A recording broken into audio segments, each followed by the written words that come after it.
Hello, is na site ka nọ na.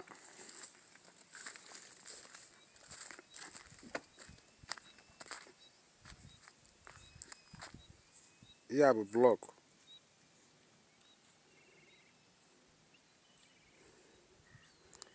Watch ya. Mana mgbago ebe ni. Aja ka adọmpụchara ebe a.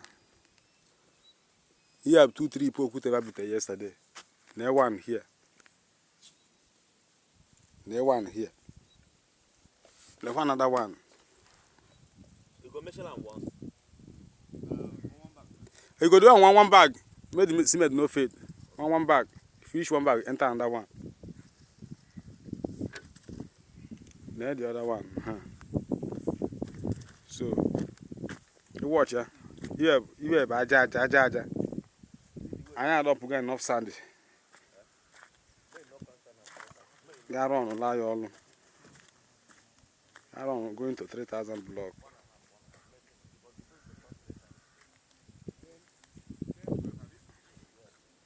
So aja jukwu ebe ni. So if ya all naga massively.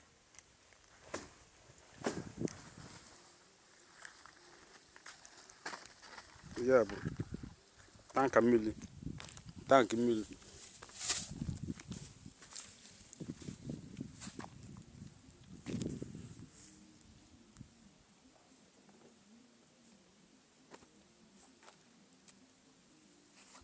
So by God's grace, I get up to na DPC level today. I'm ready for the second video.